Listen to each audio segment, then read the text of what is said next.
Safety education for pesticides is the starting point. You have to have that element in on any training, on any certification program, or you do not have trained applicators out there that know what they're doing as far as the application of pesticide.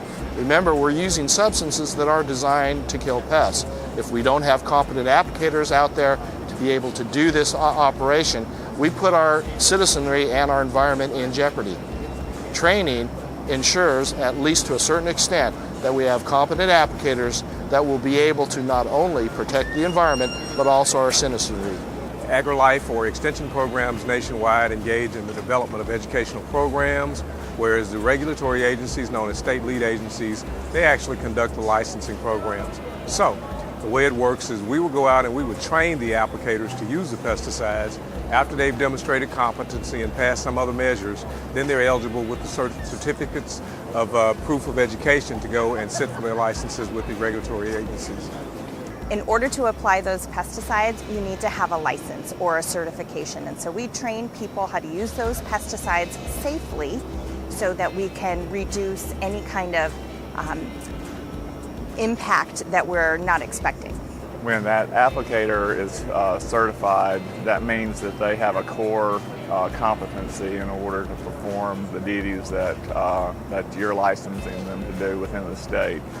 So on the regulatory side, once they are certified, then they can actually apply for their business license within the departments of agriculture or the university systems in which the license resides.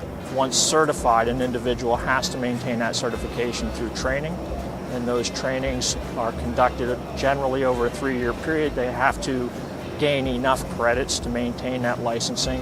And that's important because it allows that opportunity for those individuals to get a better understanding, updated on the industry that they're serving, the new pesticides and the things that are coming out. Certification from the standpoint of the pesticide applicator implies that they have reached a level of competence where they can use pesticides safely and effectively and in a manner that doesn't harm the environment. Training and certification, the training part is where we, the PSEP, come in.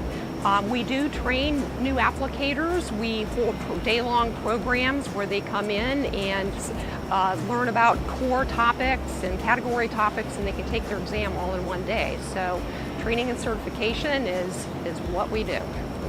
Training and certification of your applicators, the training portion of it, it is always the first step, because in order for us to be able to certify an applicator, to know that they have at least a minimum standard of qualification, they have to be educated.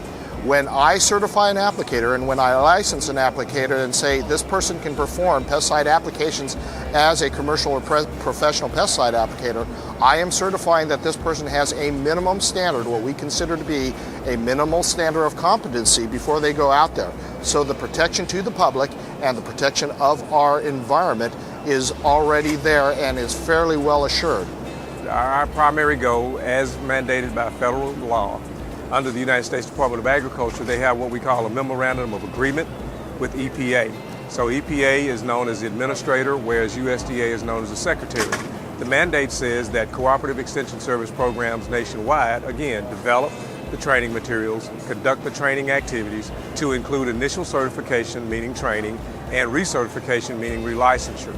Those programs are important because, again, they enable and facilitate business in the United States, both agribusiness, including nurserymen, landscapers, as well as structural pest control, including public health, such as mosquitoes and other vectors of public health disease. Training and certification. In my state, it's a statewide program. We have over 35,000 applicators that are certified. And so they go through a pre-training requirements, they take an examination, and then to maintain their licenses that are issued by the state agency, they must continue to get training to keep those licenses. But to me, training is the primary goal of land-grant universities. That is what we do, regardless of whether there's a license or certification or not.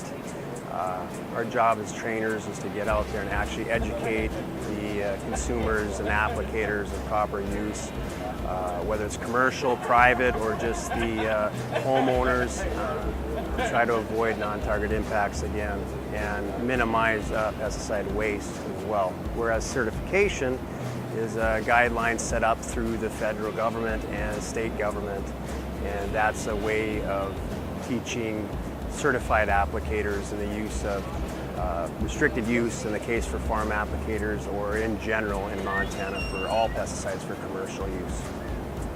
Training and certification of pesticide applicators takes place with the pesticide regulatory programs. This is our way of ensuring minimum competencies for those pesticide applicators that apply pesticides commercially, as well as those agricultural producers that apply restricted use products to their own property. The pesticide education programs play a key role, and they ensure that these individuals receive the initial training and the ongoing training necessary to maintain those certification programs.